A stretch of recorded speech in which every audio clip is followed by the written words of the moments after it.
சுவாமி விவேகானந்தரின் அருளுரை. ஜூலை 10 புதன் 1895. இந்தியாவில் 6.5 கோடி முகமதியர்கள் இருக்கிறார்கள். அவர்களுள் சிலர் சூஃபி பிரிவை சேர்ந்தவர்கள். கடவுளும் மனிதனும் ஒன்று என்பது சூஃபிக்களின் கொள்கை. அவர்கள் மூலம் இந்த கருத்து ஐரோப்பாவில் பரவியது. அந்த மெய்ப்பொருள் நானே என்று சூஃபிக்கள் கூறுகின்றனர். அவர்களிடம் அந்தரங்க கொள்கை, பகிரங்க கொள்கை என 2 வகை கொள்கை உண்டு. முகமது நபிக்கும் இந்த கொள்கைகளுக்கும் தொடர்பு இல்லை. ஹஸ்ஸாசின் என்னும் சொல்லே அசாசின், அதாவது கொலைகாரன் என்று மருவி வழங்குகிறது. முகமதிய மதத்தை சார்ந்த ஒரு பழைய பிரிவினர் தங்கள் மதத்தை சாராதவர்களையெல்லாம் கொல்வதை ஒரு கோட்பாடாக கொண்டிருந்தனர். முகமதியர்கள் தொழும் இடத்தில் நீர் நிறைந்த குடம் ஒன்று இருப்பது அவசியம். இறைவன் எங்கும் நிறைந்திருக்கிறான் என்பதற்கு இது ஓர் அடையாளமாகும். 10 அவதாரங்கள் உண்டு என்பது இந்துக்களின் நம்பிக்கை. 9 அவதாரங்கள் நிகழ்ந்துவிட்டன. 10வது அவதாரம் இனி வரவேண்டும். வேதங்களில் உள்ள கருத்துக்கள் தமது தத்துவத்திற்கு ஆதரவாக உள்ளது என்பதை நிலைநாட்டுவதற்காக சங்கரர் சில வேளைகளில் குதர்க்கத்தை கையாள்கிறார். மற்ற எல்லா ஆச்சாரியர்களையும் விட நேர்மையிலும் துணிவிலும் புத்தர் மேம்பட்டவர். எந்த சாஸ்திரத்தையும் நம்பாதீர்கள், வேதங்கள் வெறும் புழுகு மூட்டை, அவை எனது கருத்துக்களுக்கு உடன்பாடாக இருந்தால் அந்த வரைக்கும் அவைகளுக்கு நல்லது, நானே அறுதி சாஸ்திரம். வேள்விகளும் பிரார்த்தனைகளும் பயனற்றவை என்றார் அவர்.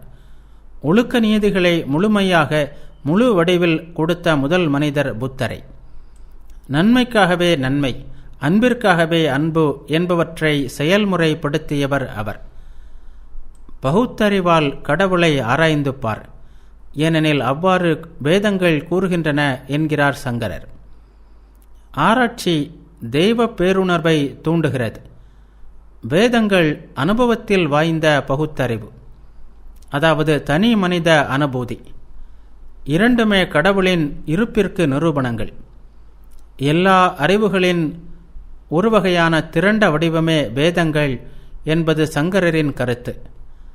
கடவுள் இருக்கிறார் என்பதற்கு நிரூபணம் அவர் இத்தகைய அற்புதமான வேதங்களை தோற்றுவித்திருக்கிறார் என்பதே. இத்தகைய அற்புத நூல்களை அவர் மட்டுமே தோற்றுவித்திருக்க முடியும் என்பதே வேதங்களுக்கு அத்தாட்சி. வேதங்கள் ஞான சுரங்கம்.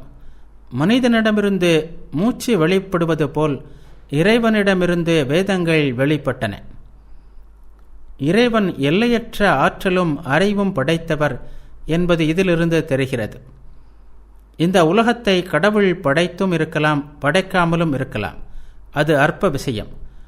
அவர் வேதங்களை படைத்திருக்கிறாரே, அதுதான் பெரிய விஷயம். வேதங்களின் மூலமாகத்தான் உலகம் இறைவனை தெரிந்து கொண்டிருக்கிறது. வேறு வழி இல்லை. எல்லாம் வேதங்களில் உள்ளன என்று சங்கரர் கூறுகிறார். பசு தொலைந்தால் அதை கூட அவன் வேதங்களில் தேடுகிறான் என்று ஒரு இந்து பழமொழி ஏற்படும் அளவிற்கு அதை அனைவரும் நம்புகிறார்கள். சடங்குகளுக்கு கீழ்ப்படிந்து நடப்பது ஞானமாகாது என்று சங்கரர் உறுதிபட கூறுகிறார். மரத்தை ஒருவன் பேயாக கருதலாம், மற்றொருவன் அதை உள்ளபடியே காணலாம். ஆனால் அவை எதுவும் அந்த மரத்தை பாதிப்பதில்லை. அதுபோல் நெறி பிறழாமல் நாம் செய்யும் கடமைகளையோ வேள்விகளையோ சடங்குகளையோ நாம் நினைப்பதையோ நினைக்காததையோ சார்ந்தது அல்ல இறை ஞானம். பகுத்தறிவோ சாஸ்திர அறிவோ நமக்கு இறைக்காட்சி தர முடியாது. அதற்கு வேதாந்த அறிவு அவசியம். புலன்கடந்த அறிவின் மூலமே நாம் இறைவனை அறிய முடியும். மெய்யுணர்வை பெறும் வழியே வேதாந்தம் போதிக்கிறது. உருவக் கடவுளை கடந்து உருவமற்ற பிரம்மத்தை அடைய வேண்டும். ஒவ்வொரு அனுபவத்திலும் ஒவ்வொருவரும் அனுபவிப்பது இறைவனையே. அனுபவிப்பதற்கு அவரை தவிர எதுவும் இல்லை. நான் என்று எது கூறுகிறதோ அது இறைவனை. அல்லும் பகலும் அவரையே நாம் காண்கிறோம்.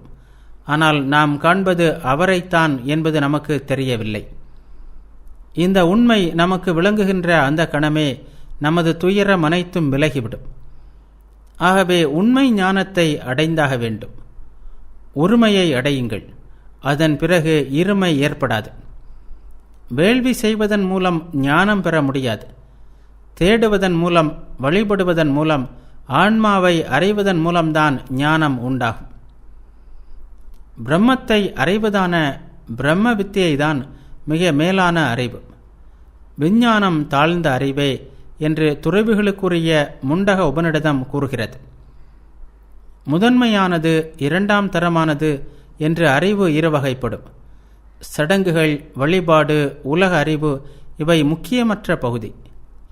எது நம்மை சார்பற்ற தனி பரம்பொருளிடம் அழைத்து செல்கிறதோ அது முக்கியமான பகுதி. பரம்பொருள் தன்னியல்பிலிருந்தே அனைத்தையும் படைக்கிறது.